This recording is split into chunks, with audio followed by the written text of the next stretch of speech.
नमस्कार, मेरा नाम आकर्ष उनियाल है और मैं एमबीबीएस का एक छात्र हूँ।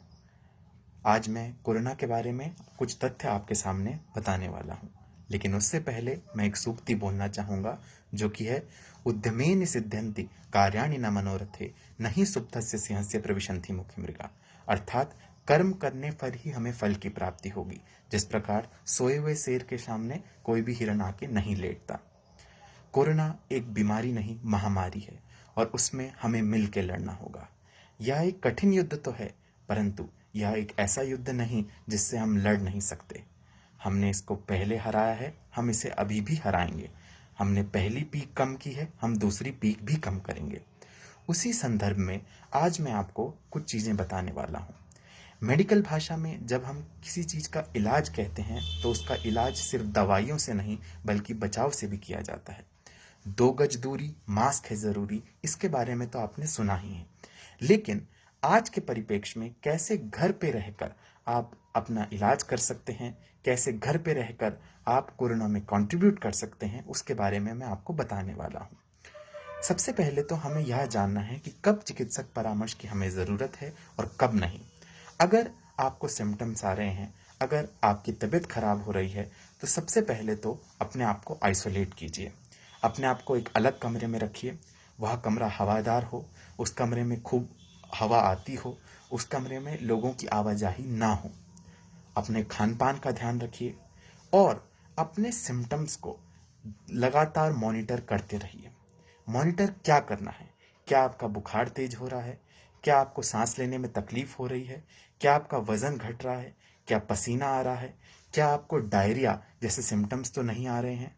और इन चीज़ों का आपको ध्यान रखना है। चिकित्सा परामर्श का कब ध्यान रखना है?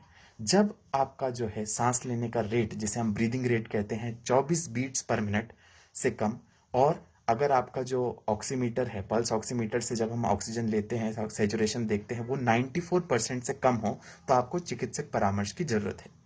मैंने हॉस्पिटलाइजेशन नहीं कहा, चिकित्सक परामर्श की जरूरत है। उसके बाद आपके मेडिकल इवैल्यूएशन के बाद ही पता लग पाएगा कि आपको हॉस्पिटलाइजेशन की जरूरत है कि नहीं। आज भी नियमित पेशेंट्स में से सिर्फ 80 से 90% लोग घर पे रहकर ठीक हो सकते हैं। वे घर पे रहकर अपना काम चला सकते हैं। घर पे रहने से मेरा क्या तात्पर्य है? सबसे पहले आज की इस छोटी सी क्लिप में मैं आपको बताने वाला हूं कि किस प्रकार आप अपना oxygen level, without oxygenation support, आप अपना ऑक्सीजन लेवल बढ़ा सकते हैं। इसके लिए 4 मेन एक्सरसाइजेस आज मैं आपको समझाने वाला हूं। पहली एक्सरसाइज है walk in the room. Walk in the room मतलब आप जिस भी कमरे में आइसोलेटेड हैं, जिस भी जगह में आप आइसोलेटेड हैं, 10 से 15 मिनट तक आप उस कमरे में टहल सकते हैं, आ जा सकते हैं, लंबी लंबी सांसें ले सकते हैं। यह बहुत ही आसान एक्सरसाइज है, परंतु ध्यान रखिए, इन चारों एक्सरसाइजेस को करते हुए कभी भी अपने आप को थकावट न दें, कभी भी अपने आप को स्ट्रेस ना दें। एक्सरसाइज उतनी ही कीजिए जितनी आपको लगे कि यह सही हो। दूसरी एक्सरसाइज जिसे हम कहते हैं बर्ड स्लीप ब्रीदिंग एक्सरसाइज।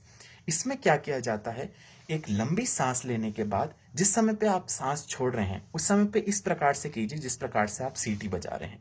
इससे जो हवा है वो ज्यादा टाइम तक हमारे सिस्टम के अंदर रहती है। किस प्रकार से इसे किया जाता है? और नीचे ब्लो करते हुए आप मुंह को फुलाएं। ऐसा 10 से 15 बार, दिन में 3-4 बार किया जा सकता है। दूसरा एक्सरसाइज होती है थोरैसिक एक्सपेंशन एक्सरसाइज। इसमें दोनों ही हाथ अपने सर के पीछे रख के लंबी सांस लीजिए और उसके बाद एक तरफ की ओर बेंड करके सांस को छोड़ा जाता है। इस एक्सरसाइज को कहते हैं थोरैसिक एक्सपेंशन एक्सरसाइज। तीसरी एक्सरसाइज और तीसरी एवं अंतिम एक्सरसाइज जो वॉक इन रूम के बाद है, वह एक्सरसाइज है प्रोन पोजीशन। प्रोन पोजीशन में देखा गया है कि 5 से 10% लोग प्रोन पोजीशन में आके ऑक्सीजन की रिकवरी लेते हैं। उनका ऑक्सीजन सैचुरेशन 5%, 6% तक बढ़ा है। प्रोन पोजीशन क्या होती है? इसमें आप पेट के बल लेटते हैं, परंतु ध्यान रखिए, पेट के बल लेटना है परंतु पेट पर जोर नहीं देना। ऐसा कैसे हो सकता है? इसके 2 तरीके हैं। सर्वप्रथम तो आप अपनी जो हाथ हैं, हाथ का सपोर्ट लेके अपने पेट को जमीन से ऊपर रखिए। दूसरा तरीका है 3 तकिया का इस्तेमाल करना। 3 तकिया में एक तकिया आप अपनी छाती पर रखिए, दूसरी तकिया आप अपने हिप्स रीजन जिसे हम कहते हैं अपने कोलू के रीजन पे रखिए, और तीसरी तकिया आप अपने घुटनों की तरफ रखिए, जिससे आपका पेट जो है वो जमीन स्तर से ऊपर रहेगा। इस प्रकार आपके पेट पर दबाव नहीं बनेगा और आप लंबी लंबी सांसें ले पाएंगे। ऐसा करने के बाद एक बार आप प्रोन पोजीशन में हैं, उसके बाद आप बाईं तरफ भी झुक सकते हैं, दाईं तरफ भी झुक सकते हैं। देखा गया है कि जो लोग 2-3 घंटे पहले प्रोन में इसी प्रकार जिस प्रकार से मेरे जो ये हाथ हैं उठे हुए हैं, उसी प्रकार से आपका पेट जो है जमीन से उठा रहना चाहिए। उसके बाद दाईं तरफ और बाईं तरफ अगर दिन में 2-3 घंटे ऐसी एक्सरसाइज की जाए और इस प्रकार से लेटा जाए तो आपको जरूर बेनिफिट होगा। दोस्तों, ऐसी वीडियोस, ऐसी क्लिप्स को ज़्यादा से ज़्यादा लोगों तक पहुंचाएं, ज़्यादा से ज़्यादा लोगों को इन बारे में जानकारी दें। और हाँ, एक बात याद रखिए, आप इसमें अकेले नहीं हैं, हम आपके साथ हैं, हम सब साथ हैं और हम सब इस कोरोना को जरूर हराएंगे। धन्यवाद।